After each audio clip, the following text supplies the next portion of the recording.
नमस्कार दोस्तों, आज मैं आपको गंगा दशहरा की पौराणिक कहानी सुनाने जा रही हूँ। प्राचीन काल में अयोध्या में सगर नाम के राजा राज करते थे।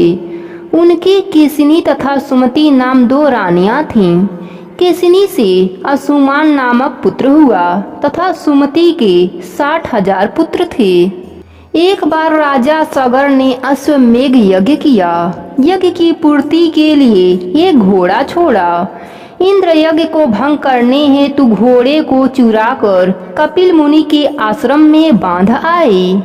राजा ने यज्ञ के घोड़े को खोजने के लिए अपने 60,000 पुत्रों को भेजा। घोड़े को खोजते खोजते वे कपिल मुनि के आश्रम में पहुँचे तो उन्होंने यज्ञ के घोड़े को वहां बंधा पाया। उस समय कपिल मुनि तपस्या कर रहे थे। राजा के पुत्रों ने कपिल मुनि को चोर चोर कहकर पुकारना शुरू कर दिया। कपिल मुनि की समाधि टूट गई तथा राजा के सारे पुत्र कपिल मुनि के क्रोध अग्नि में जलकर भस्म हो गए। असुमान पिता की आज्ञा पाकर अपने भाइयों को खोजता हुआ जब मुनि के आश्रम में पहुंचा तो महात्मा गरुड़ ने उसके भाइयों के भस्म होने का सारा वृतांत कह सुनाया। गरुड़ जी ने अंशुमान को यह भी बताया कि यदि इनकी मुक्ति चाहते हो तो गंगा जी को स्वर्ग से धरती पर लाना होगा। इस समय अश्व को ले जाकर अपने पिता के यज्ञ को पूर्ण कराओ। इसके बाद गंगा को पृथ्वी पर लाने का कार्य करना। अंशुमान ने घोड़े सहित यज्ञ मंडप में पहुंचकर राजा सगर से सब वृतांत का सुनाया। महाराज सगर की मृत्यु के पश्चात अंशुमान ने गंगा जी को पृथ्वी पर लाने के लिए तप किया, परंतु वह असफल रहे। इसके बाद उनके पुत्र दिलीप ने भी तपस्या की, परंतु वह भी असफल रहे। अंत में दिलीप के पुत्र भगीरथ ने गंगा जी को पृथ्वी पर लाने के लिए गोकर्ण तीर्थ में जाकर कठोर तपस्या की। तपस्या करते करते कई वर्ष बीत गए। तब ब्रह्मा जी प्रसन्न हुए तथा गंगा जी को पृथ्वी लोक पर ले जाने का वरदान दिया।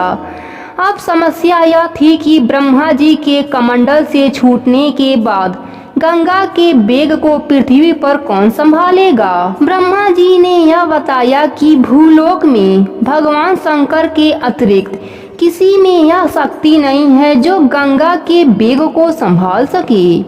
इसलिए उचित यह है कि गंगा का वेग संभालने के लिए भगवान शिव से अनुग्रह किया जाए। महाराज भगीरथ एक अंगूठे पर खड़े होकर भगवान शंकर की आराधना करने लगे।